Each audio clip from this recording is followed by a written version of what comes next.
Hi, it's Dr. Jay Bowen at Jersey Regenerative Institute. So, welcome back. Last week we heard from an interview I did with Dr. Adam Nissen. And today I have a special guest, Leah Braddell, who's the CEO of DataBiologics. So thanks for being here. And I just want to give everybody a little background because through different things on the YouTube channel, you've heard me mention DataBiologics in various ways. And so when I did my fellowship in 1998, I was at the Kessler Institute for Rehabilitation. And the chairman and then the fellowship director changed from Joe Feinberg over to Jerry Malanga. And so we worked together for a long time. And we would talk to various people about what they're doing. And sometimes we get people to say, oh, I'm doing X and it's the greatest thing since sliced bread, cures everything. And we're like, yeah, I don't know. And on the flip side, the traditional people would say, well, it doesn't do anything. It's all snake oil. And so we're like, well, probably the reality is in the middle. And so we started getting into biologics, orthobiologics, and the same kind of things were happening. And unfortunately, our peers would say, well, I don't have any time to do it. I'm not a researcher. I don't have the resources. So we said, well, we're collecting data since 98 from a pen and paper or a pencil, very labor intensive. And now with technology advancement, we might be able to do something else. So we talked to colleagues who were interested in, something like that. Our friend and colleague, Dr. Chris Rogers in California, decided to join us. And the three of us started a company called DataBiologics in 2018. Bootstrapped a little bit. And then we were lucky enough to find Leah, and she decided to join us. And she's done a ton of work to get us to where we're at. And, Jerry coined a term in the beginning, SUP, simple, user-friendly, and practical. So that way the physician clients would be like, all right, I can use it because it's not going to take a ton of my time that I don't really have every day. And as we started moving forward, I said, well, and then we want the results. So it should be relevant and actionable data that we get so we can actually impact, what we're doing. And so that was our sort of goal. And our intention is like all these people, right? Altruistic to say, let's change healthcare.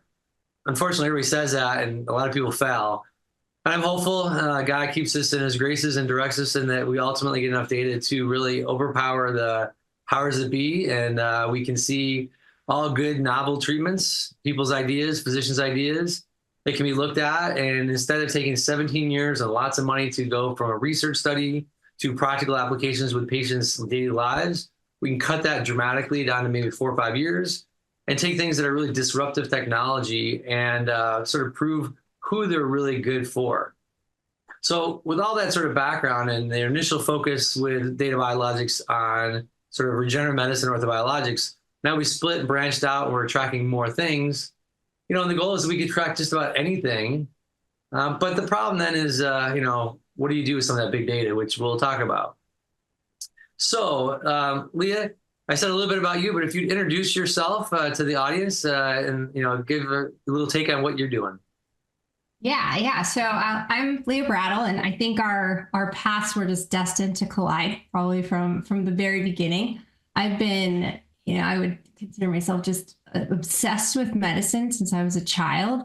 And it was really this idea that you could take your own body's chemistry, like the power that exists within our own cells and within our own bodies, to both create disease, but potentially cure disease. And that's really what's been on my mind since I was 9 years old and first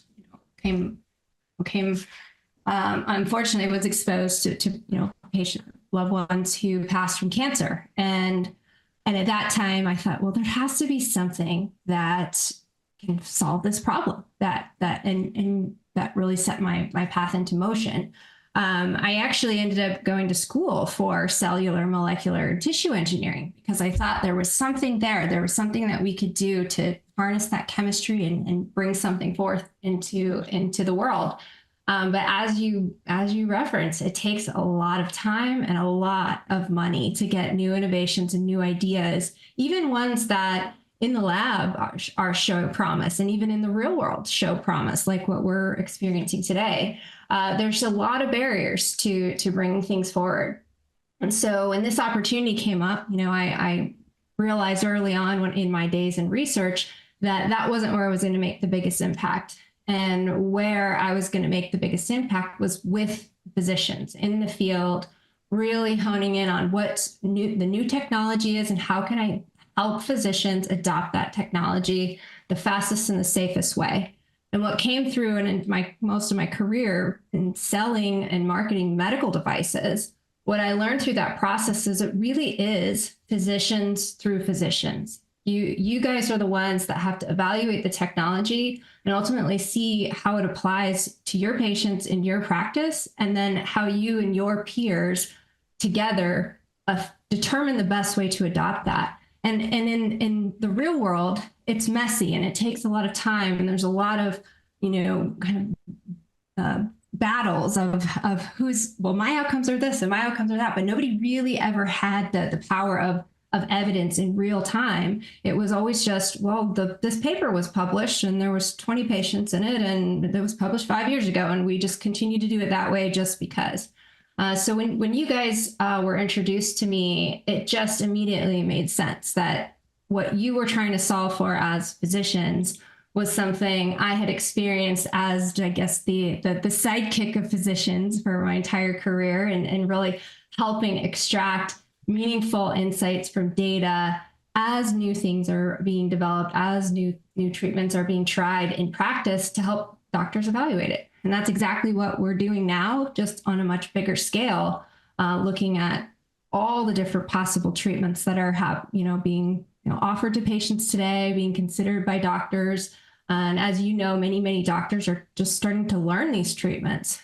You and our co-founders, Dr. Rogers, Dr. Malenga, have been doing these treatments for years, but every weekend there's a new course and there's a new group of physicians and clinicians who are trying to learn these treatments because they see that there's something missing for the patients that they serve. And this has a lot of promise, but a lot of potential misinformation or not treatments that don't work. And so we want to make that really clear and easy to access for doctors and for patients. Yeah, I mean, the unfortunate part, I always tell sort of residents, I'm like, what's the only thing that changes healthcare? Reimbursement. So, as patients are not satisfied with our system and driving it, they're spending their own dollars. Over $1 billion are spent on alternative stuff a couple of years back. I don't know the current stats.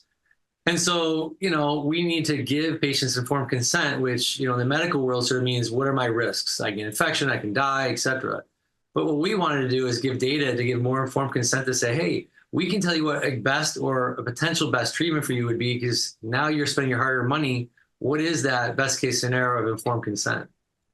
And so leading into that, my first question really beyond introduction is, the United States has got the greatest healthcare system, right? We can prove that by saying we have the fattest, sickest, most unhealthy people we spend the most money on.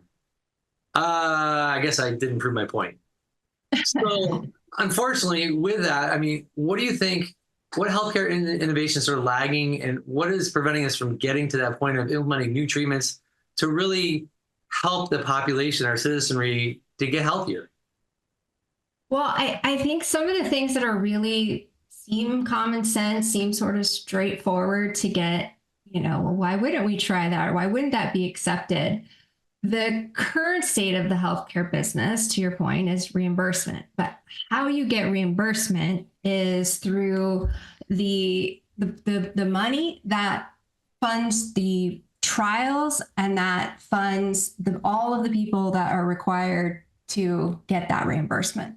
And so at the end of the day, when those decisions are made way up the stream, things like platelet-rich plasma, where there really isn't an industry player that stands to win. There's no, the patient is the pharmacy. And when the patient is the drug, there is nobody who can put a patent on that and can put a big moat around it and is willing to put the money behind what's the government requires for that kind of approval, and ultimately what the payers look to say, okay, well, the FDA has approved this for this reason, and so therefore we're willing to reimburse it. And all of that just takes a lot of money and a lot of time. And so when you get, treatments that either have the patents have expired or there really isn't something specific to patent, there's no vested interest that's going to drive that forward. So it comes down to big industry and big money and big government all are kind of in the mix when it comes to things that otherwise would maybe work for patients, but nobody's going to fund what's required to really make that claim as strong as what we see with, the other things that have made it through the process. Yeah, so it's sort of leading into what you've talked about. Can you share a little more about where do you think the industry or even patient skepticism comes from for these new, specifically we're talking about now is orthobiologics, such as, PRP or platelet-rich plasma you mentioned, fat, bone marrow. We can't really talk about stem cells per se too much because it's a regulatorily compliant, complex structure to get through in the United States. But at least there are other options that we have. And yet there's a lot of resistance, even though a lot of people are getting it done. Yeah, no, well, I think what you're talking about is what I'm calling the current state of biologics, current state cellular therapies. The future state is around the corner. That will happen. There will be companies that are putting cellular therapies through full regulatory process, and they're going to get the indications, and hopefully we're going to see a huge advancement once we're actually able to harness these cellular capabilities in healing and in regenerating tissue and in reversing disease and all of the things we know that is possible.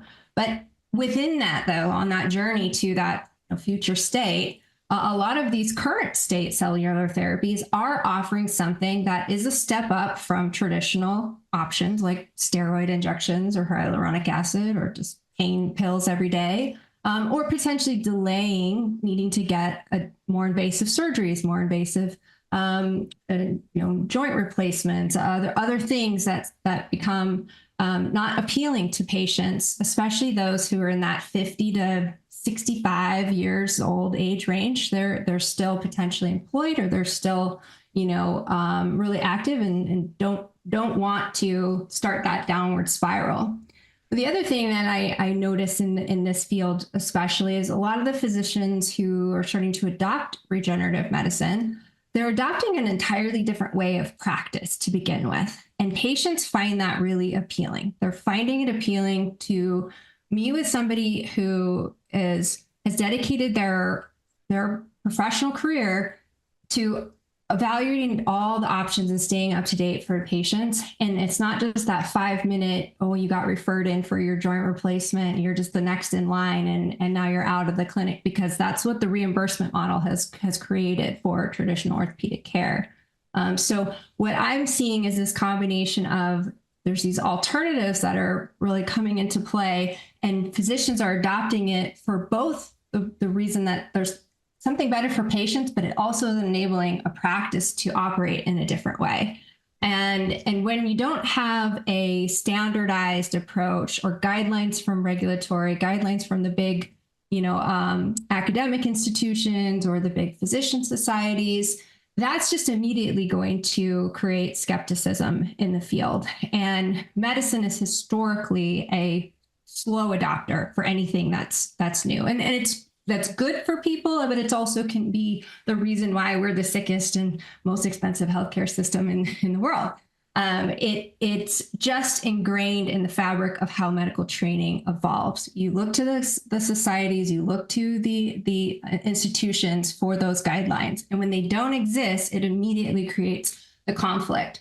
And so today, where we are with regenerative medicine is really that early adopter. The pioneers were people like Dr. Malanga, and who really set the stage, and were really how everything kind of leapt from, boy, this is working really well for horses who are lame. We put PRP and suddenly they're fine a few weeks later. Maybe it's something here.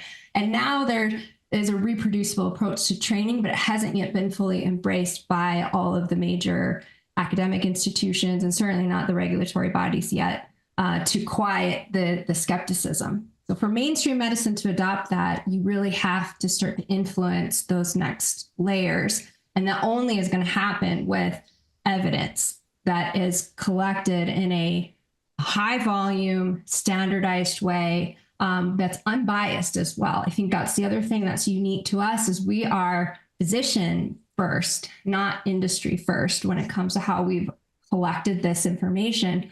And we've followed the path that our physicians as customers have led us. If they have certain patient types they want to track, if they have certain products they want to track, we add that to the platform. We're agnostic to conditions and treatments and products. Whereas traditional solutions like this that are supporting, more of an industry focus, they're going to exclude everybody they possibly can. They're going to focus on one product and they're going to focus on one small slice of the patient population, because that's what the regulatory bodies, that's the only way to get through it. So I can't blame them for that exclusionary approach to it, but it leaves a lot of questions and a lot of people out of the mix.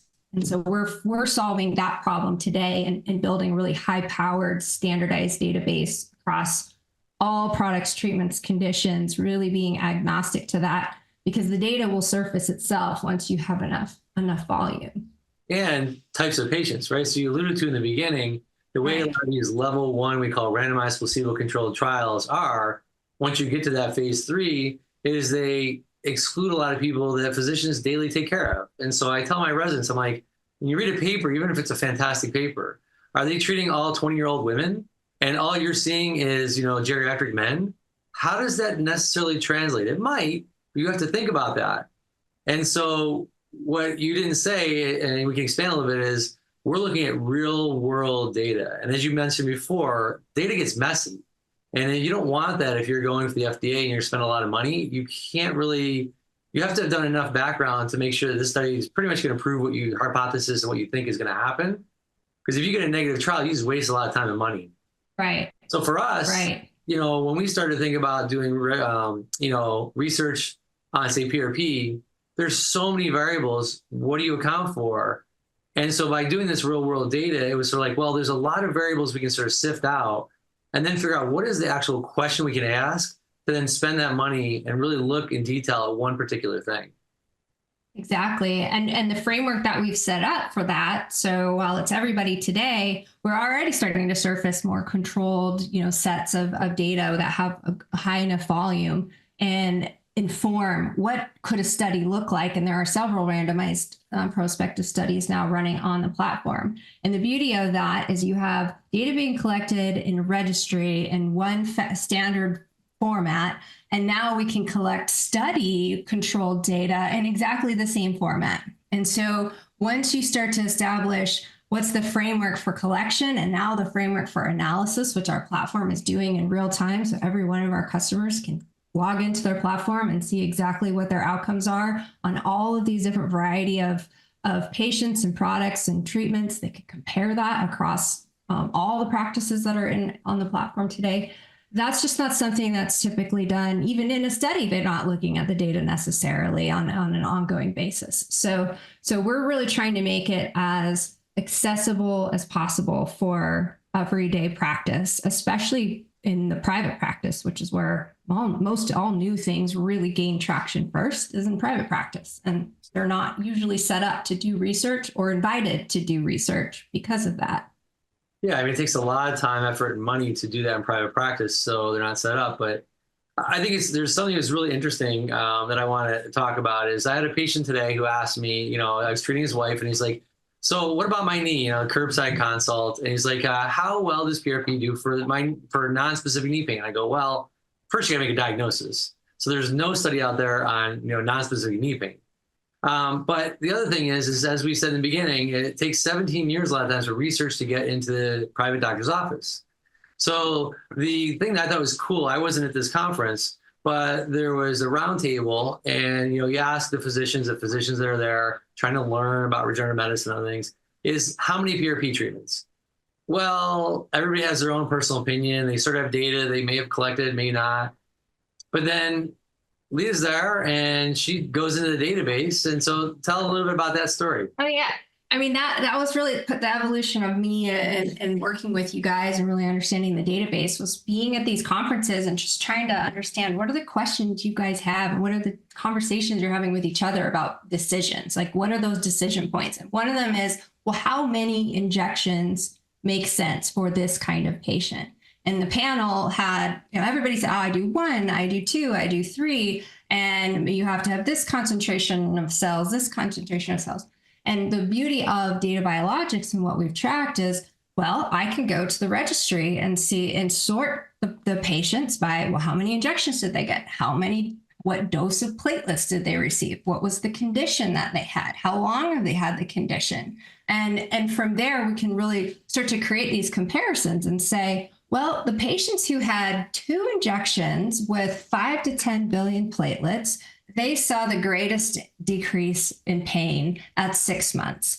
And so while there's no, definitive, some patients with 1 did well, some patients with 3 did well, there's still a range of effect with enough volume. And when we came to, this was questioned in the morning, and then in the afternoon, we're bringing this evidence up to the group, there's over 1,600 patients in that sample analysis. And we were able to control for as many variables as we can in a registry like this.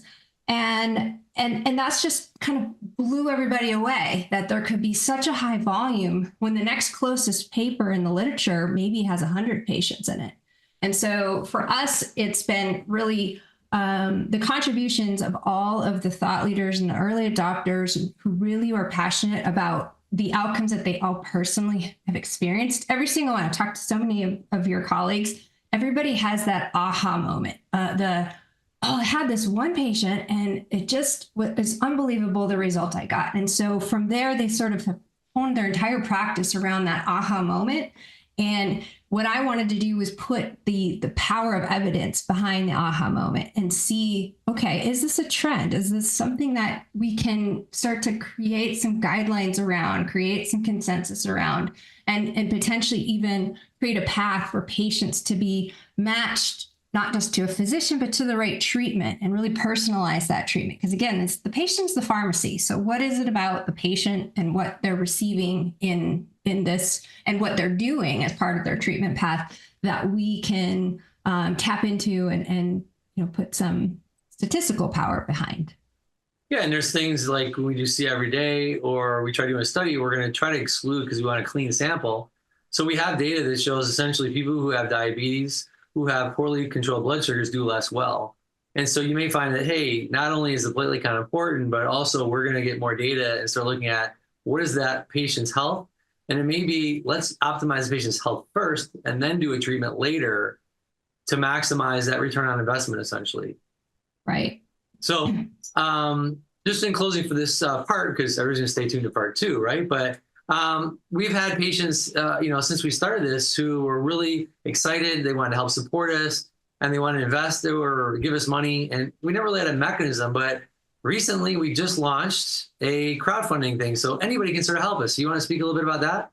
Yeah. Actually, again, it's another thing that came from our community of physicians and patients who have been touched by these treatments in some way, or they believe in the future and understand the barriers to why this evidence doesn't come to life and why there aren't, big societies and big industry really putting a lot behind the technologies that are the current state of practice.